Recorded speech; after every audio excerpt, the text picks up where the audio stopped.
7 legendary monuments once crowned the ancient world. Revered as humanity's greatest achievements, these colossal structures defied imagination. Yet today, 6 have vanished without a trace. What mysterious forces claimed these magnificent wonders? How did they disappear? And why does only one still stand? This is their enigmatic story. Temple of Artemis at Ephesus. In what is now Western Turkey stood perhaps the most beautiful structure in the ancient world, the Temple of Artemis at Ephesus. Construction began around 550 BCE under Croesus, the legendary king of Lydia famous for his immense wealth. The temple was dedicated to Artemis, the Greek goddess of the hunt and wilderness. The temple's magnificence was unparalleled. Over 350 feet long and 180 feet wide, it featured 127 marble columns, each 60 feet tall. The acclaimed architect Chersiphron and his son Metagenes designed the structure, while the finest sculptors of the age adorned it with intricate carvings depicting mythological scenes. Yet one man's desperate bid for fame would spell disaster for this architectural marvel. On July 21st, 356 BCE, coincidentally the night Alexander the Great was born, a man named Herostratus deliberately set fire to the wooden roof beams. When captured and tortured, he admitted his motive was simple: to immortalize his name through infamy. The Ephesians decreed that his name should never be spoken, a decree we've obviously failed to honor. The Ephesians rebuilt an even grander temple, which stood for centuries as a major pilgrimage site and treasury. But in 262 CE, Gothic invaders sacked Ephesus and devastated the temple. What the Goths began, Christian zealots later finished, dismantling the temple stone by stone as paganism fell out of favor. Today, only foundations and a single reconstructed column mark where this wonder once stood. Many of its stones found new life in other buildings, including the Hagia Sophia in Constantinople, nearly 300 miles away, a final journey for pieces of one of history's most celebrated structures.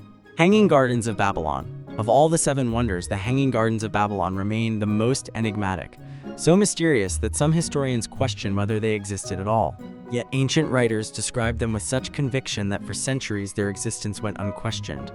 According to legend, around 600 BCE, King Nebuchadnezzar II created the gardens for his wife, Amianetus of Medea. Homesick for the green mountains of her homeland, Amianetus languished in the flat, sun-baked plains of Mesopotamia. To ease her melancholy, Nebuchadnezzar commissioned a mountain of vegetation rising from the desert. If they existed as described, the gardens were a triumph of engineering. Built as a series of ascending terraces reaching heights of 75 feet, they created the illusion of a lush mountain rising from the desert. Stone columns supported each level, waterproofed with layers of reeds, bitumen, and lead. Most impressively, an elaborate irrigation system, possibly using an Archimedes screw mechanism, lifted water from the Euphrates to the highest tier, from where it cascaded down through the gardens. The gardens displayed botanical treasures from across the vast Babylonian Empire: cornate palms, almond trees, exotic flowers, and trailing vines that cascaded over the terraces, creating the hanging effect described by Greek writers. Walkways and pavilions allowed visitors to stroll through this artificial paradise while staying cool in the shade, a luxury in the scorching Mesopotamian climate. But unlike other wonders with well-documented histories, the gardens left a puzzling legacy. When Babylon fell to the Persians in 539 BCE, no record mentions the gardens' destruction. They simply fade from history.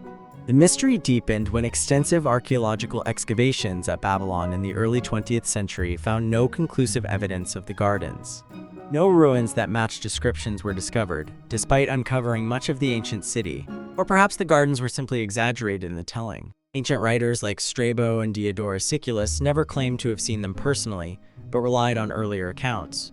The gardens may have been smaller than described, but grew more magnificent with each retelling. The Hanging Gardens represent humanity's age-old desire to reshape nature to our will, to create paradise where none existed before. The Statue of Zeus at Olympia. At the heart of ancient Olympia stood a temple housing humanity's attempt to capture divine majesty in physical form. In 435 BCE, master sculptor Phidias created a seated Zeus reaching 41 feet in height. The statue featured ivory plates for skin and removable gold panels for robes, all covering a wooden framework. For 8 centuries, the statue remained at Olympia, inspiring awe in all who beheld it. Cicero wrote that it seemed not to represent Zeus, but to be Zeus himself. When Emperor Theodosius I banned the Olympic Games around 392 CE, the statue was transported to Constantinople for a private collection. Tragically, in 475 CE, fire consumed the Palace of Lausus, and with it, this irreplaceable masterpiece. The materials chosen for their beauty, wood, gold, and ivory, proved fatally flammable. In mere hours, one of humanity's greatest artistic achievements was reduced to ash, leaving only written descriptions and coin depictions to hint at its majesty. The Mausoleum at Halicarnassus. When Mausolus, ruler of Cabria, died in 353 BCE, his grief-stricken sister-wife Artemisia commissioned a tomb of unprecedented grandeur. The greatest Greek artists of the time, Leochares, Bryaxis, Scopas, and Timotheus, each sculpted one side, while Satyros and Pythias served as principal architects. Rising 148 feet, the mausoleum combined Egyptian, Greek, and Lycian elements.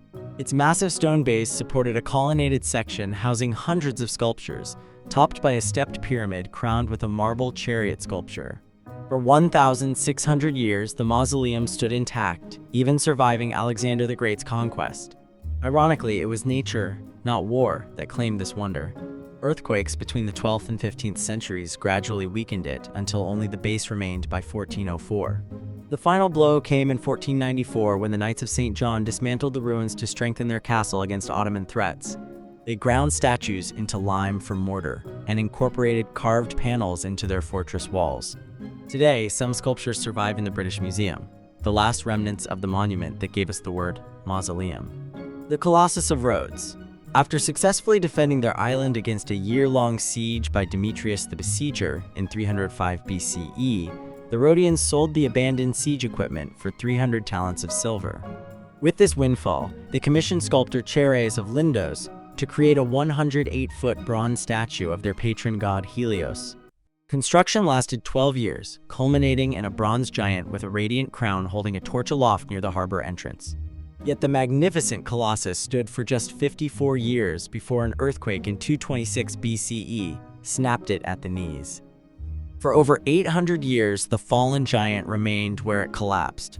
The final chapter came in 654 CE, when Arab forces captured Rhodes and sold the bronze remains to a merchant, who allegedly required 900 camels to transport the metal to be melted down. The Lighthouse of Alexandria. To protect ships from treacherous underwater shoals near Alexandria's harbor, Ptolemy I began construction of a massive lighthouse around 290 BCE. Completed by his son around 270 BCE, and designed by Sostratus of Skenitis, the Pharos lighthouse stood approximately 400 feet tall, among the tallest man-made structures for centuries. The three-tiered lighthouse featured a square base, octagonal middle, and cylindrical upper section. Mirrors reflected sunlight by day, while fire guided ships at night. For over 1,600 years, the lighthouse safeguarded countless vessels, but a series of earthquakes between 956 and 1323 CE gradually destroyed it, with the 1303 earthquake likely delivering the fatal blow. In 1994, archaeologists discovered massive blocks and statues underwater in Alexandria's harbor, sunken remnants that may one day form an underwater museum. Great Pyramid of Giza. While 6 of the ancient wonders have vanished from our world, one defiant monument remains, the oldest, tallest, and most massive of them all. Around 2560 BCE, Pharaoh Khufu of Egypt's 4th dynasty commanded construction of his tomb, a project so ambitious it would consume much of Egypt's resources for decades. The logistics were staggering. Over 2.3 million stone blocks, each weighing between 2.5 and 15 tons, were quarried, transported, and precisely placed. Contrary to popular myth, the pyramid wasn't built by slaves, but by skilled workers and seasonal laborers. Archaeological evidence shows the entire workers' village discovered nearby. When completed, the Great Pyramid stood 481 feet tall, the world's tallest structure, until the completion of Lincoln Cathedral's central spire in 1311 CE. Originally, the pyramid was encased in polished white limestone that would have gleamed brilliantly in the desert sun, visible for miles. Inside, a complex system of passages leads to several chambers. Time has not left the Great Pyramid untouched. A major earthquake in 1303 CE loosened many of the casing stones. It has watched empires rise and fall. Egyptian, Persian, Greek, Roman, Arab, Ottoman, British, all claimed Egypt, yet none outlasted the pyramid. Modern Cairo sprawls to its very edge, but the pyramid remains, a testament to human ingenuity and our eternal quest for immortality. Of the 7 structures once deemed the greatest wonders of the ancient world, only the Great Pyramid still stands.